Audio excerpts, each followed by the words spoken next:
Le synode électif de l'ECC organisé à cette fin s'est déroulé du 11 au 13 octobre 2023 au siège même de l'église protestante à Tomate dans la commune de Matadi.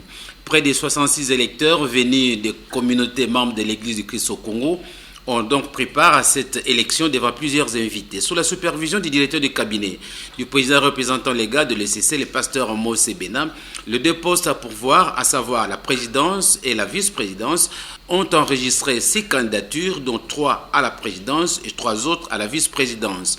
À l'issue du vote, à bulletin secret, le révérend Kouvouna a été élu au premier tour avec 49 voix sur 66 votants, tandis qu'à la vice-présidence, il a fallu 2 tours pour départager les candidats Matondo et Pepe Ngombo après le désistement de Nzuzi Maléo. Au terme de ce deuxième tour, l'ancien directeur du cabinet du feu Monseigneur Lobi Kalomakaya, le pasteur Pepe Ngombo de la CBFC, a été élu vice-président avec 49 voix. Cette nouvelle présidence a un mandat de 6 ans. Le tout premier sentiment, c'est un sentiment de responsabilité. C'est une grande responsabilité qui nous est confiée. Et bon, du coup, donc, nous nous sentons responsables par rapport à la charge qui nous est donnée.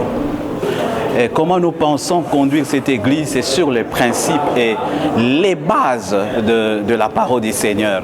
Nous croyons que quand si nous sommes attachés à la parole de Dieu, et si nous cherchons la volonté de Dieu, c'est là d'abord le principe fondamental pour que l'Église marche. Parce que l'Église ne marche pas selon les principes humains, selon les principes du monde. L'Église marche selon les principes divins, les principes de la parole de Dieu. C'est sur base de cette parole que nous allons nous plier pour que l'Église soit réellement celle et lumière du monde. Nous voulons que nous puissions accomplir ce que nous appelons l'œuvre prophétique, la mission prophétique de l'Église, pour que l'Église soit réellement la solution des défis que ce monde nous pose. Auparavant, les participants à ces synodes électifs ont adopté le procès verbal de la 22e session du synode provincial. Ils se sont aussi penchés sur les résolutions prises précédemment, les rapports des organismes associés avant le rapport du président provincial et les travaux en commission et en plénière.